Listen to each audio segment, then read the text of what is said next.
తాకట్లో ఉన్న మీ బంగారాన్ని విడిపించి ఆ రోజు ఆన్లైన్ రేటుకి కొంటాం. Sharma gold company.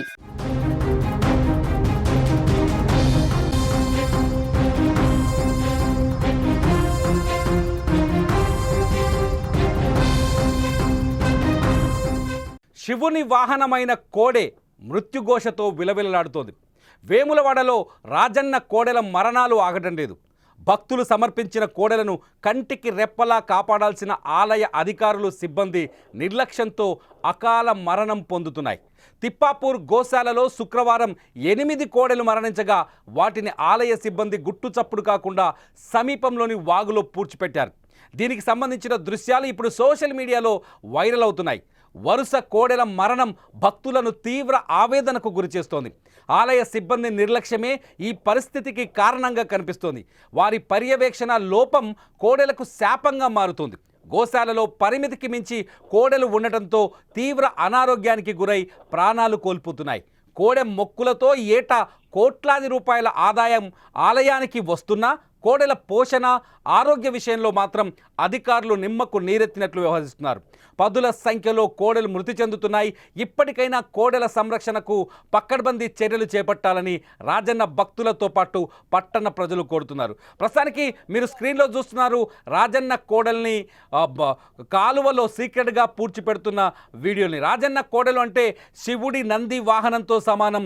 శివుడిని పూజించినట్టే ఇక్కడ కోడల్ని కూడా పూజిస్తారు.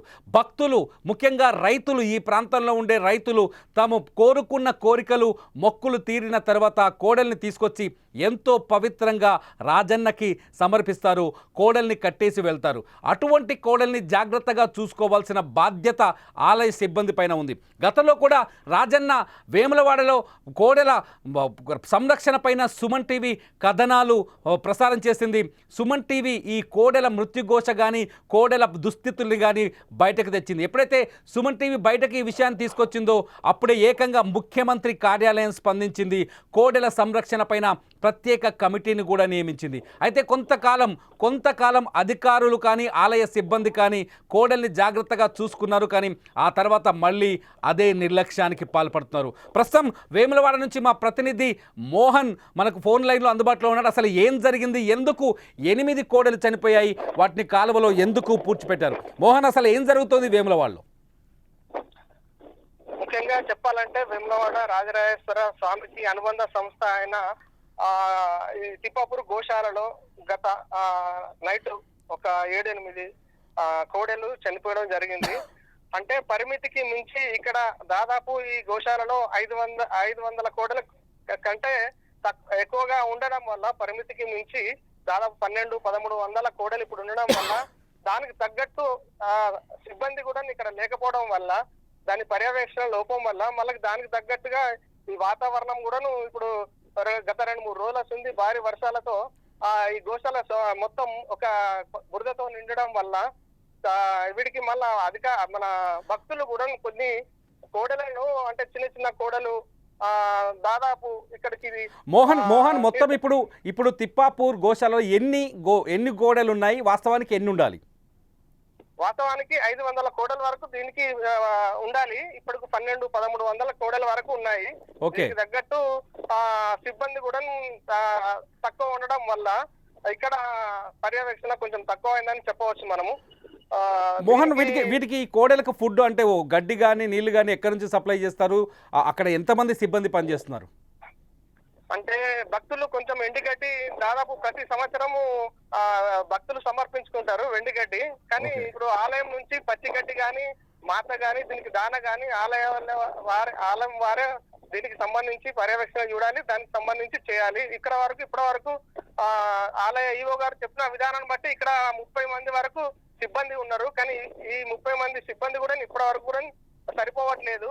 ఇక్కడ సహాయ వెటర్నరీ డాక్టర్లు 2 ఉన్నారు. దాదాపు వారానికి 2-3 రోజులు ఇక్కడనే ఉండి వీటికి సంబంధించి పర్యవేక్షణ కూడా చేస్తారు. అయినా కానీ కోడలను వీళ్ళు కరెక్ట్ సంరక్షించలేకపోతున్నారని వాపోతున్నారు ఇక్కడ. మోహన్, సాధారణంగా భక్తులు కోడల్ని సమర్పిస్తారు, ఆ కోడల్ని జాగ్రత్తగా చూసుకోవాలి. ఇప్పుడు వాటి ఆరోగ్య పరిస్థితి ఉంది, మిగతా 1200 కోడలు ఉన్నాయి కదా, వాటి ఆరోగ్య పరిస్థితి అంటే ఎముకలు కనిపిస్తున్నాయి వీడియోలో చూస్తుంటే. కొన్ని ఏమో చనిపోయి, ఈ 8 కోడలు చనిపోయాయి. మిగతా వాటి ఆరోగ్య పరిస్థితి ఎలా కనిపిస్తుంది? ఈ 1200 కోడల్లో కొద్ది అన్ని దాదాపు 60% 70% బాగానే ఉన్నాయి. కానీ కొంచెం ఇప్పుడు 30-20% అట్లా కొన్ని కోడలు కొంచెం జబ్బు పట్టేట్టే ఉన్నాయి. దానికి తగ్గట్టు ఇప్పుడు ఇక్కడ కూడాను వెటర్నరీ డాక్టర్ గారు ఉన్నారు.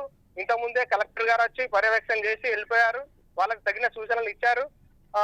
దానికి సంబంధించి ఇప్పుడు మనము కలెక్టర్ మన వెటర్నరీ డాక్టర్ తోని ఇప్పుడే డిశ్చార్జ్ చేద్దామని చూస్తున్నామండి. Okay, right Mohan, thank you very much. ఇది భక్తులు ఎంతో ఇష్టంతో, ప్రేమతో, శివుడి పైన ఉన్న ప్రేమతో ఈ కోడల్ని రాజన్నకి సమర్పిస్తారు. తమ కోరికలు నెరవేర్చిన రాజన్నకి నందీశ్వరుని వాహనాన్ని బహుమానంగా సమర్పిస్తే తమకు మంచి జరుగుతుందని కోరుకుంటారు. సాధారణంగా ఈ కోడలు రైతుల దగ్గరున్న చాలా ఆరోగ్యంగా చూసుకుంటారు. సాధారణంగా రైతులు పశువుల్ని దేవుడితో సమానంగా చూసుకుంటారు. కానీ ఈ కోడల్ని దేవుడికే సమర్పించిన తర్వాత అక్కడ తీవ్రమైన అనారోగ్యానికి గురవుతున్నాయి. ఈ విజువల్స్ మీరు ఫోటోలో చూస్తున్నారు. ఇవి మేము విజువల్స్ వేయలేక ఫోటోలు చూపిస్తున్నాం. ఈ ఫోటోలు చూస్తుంటే మీకు రాజన్న సిరిసిల్ల వేములవాడలో ఉన్న, అంటే రాజన్నకి సమర్పించిన కోడల దుస్థితి ఏంటో అర్థం చేసుకోవచ్చు. ఇక్కడ మీరు విజువల్స్ చూస్తున్నారు. కోడలు చనిపోయిన తర్వాత ట్రాక్టర్లో తీసుకొచ్చి అక్కడ కాలువలో పూడ్చిపెడుతున్న సందర్భాన్ని. ఇవన్నీ చూస్తుంటే నిజంగా కోడల్ని దేవుడికి సమర్పించిన వాళ్ళు ఎంతో భక్తితో, దేవుడి దగ్గర చాలా సురక్షితంగా ఉంటాయి కోడలు అని చెప్పేసి తాము ఇష్టంగా, సాధారణంగా భక్తి మొక్కు తీర్చుకునేటప్పుడు తాము ఎంతో ఇష్టంగా పెంచుకున్న ఎద్దులను మాత్రమే, కోడల్ని మాత్రమే రాజన్నకి సమర్పిస్తారు. ఎందుకంటే దేవుడికి తమ గోశాలలో ఉన్న అత్యంత ఉత్తమమైన పశువుని బహుమానంగా ఇవ్వాలని ప్రతి భక్తుడు కోరుకుంటాడు. సిచ్యువేషన్ చూస్తుంటే ఇక్కడికి వచ్చిన తర్వాత ఆ కోడలు తీవ్రమైన అనారోగ్యానికి గురవుతున్నాయి. వీటిని పట్టించుకోవడం ఆలయ అధికారుల సామర్థ్యానికి మించిందిగా కనిపిస్తోంది. ఆలయ అధికారులు కోరుకున్న దానికి వాళ్ళ స్టాఫ్ కంటే ఇక్కడ కోడలు ఎక్కువగా ఉన్నట్టు తెలుస్తుంది. ఇప్పటికున్న తిప్పాపూర్ గోశాలలో మనకు అందుతున్న సమాచారం ప్రకారం కేవలం 500 కోడలను మాత్రమే అక్కడ ఉంచగలరు. వాటికి మాత్రమే సరిపడా సౌకర్యాలు ఉన్నాయి. కానీ ఇక్కడ 1200 నుంచి 1300 కోడలు ఇప్పుడు తిప్పాపూర్ గోశాలలో ఉండడంతో పరిస్థితి భీతావహంగా ఉంది. ఇంకా 30% కోడలు, ఇందులో దాదాపు 30% కోడలు అనారోగ్యానికి గురయ్యాయని, జబ్బు పట్టి ఉన్నాయని మనకు అందుతున్న సమాచారం. మరి వీటిని కాపాడడానికైనా ఇప్పటికైనా వేములవాడ ఆలయ అధికారులు కానీ ప్రభుత్వం కానీ స్పందిస్తుందా లేదా అనేది ఇప్పుడు ఇంట్రెస్టింగ్గా మారుతుంది. మొత్తానికి రాజన్నకి మొక్కులు తీర్చుకోవడం కోసం సమర్పించిన కోడలు దిక్కులేని చావు చస్తున్నాయని మాత్రం చాలా బాధగా ఉంది ఈ విషయం చెప్పడానికి. అసలు మీరేమనుకుంటున్నారు? ఈ కోడల సంరక్షణ పైన ఎలా అయితే వీటిని సురక్షితంగా సంరక్షించగలము మీరేమనుకుంటున్నారో ఖచ్చితంగా ఈ వీడియో కింద మీరు కామెంట్ చేయండి. చూస్తూనే ఉండండి సుమన్ టీవీ.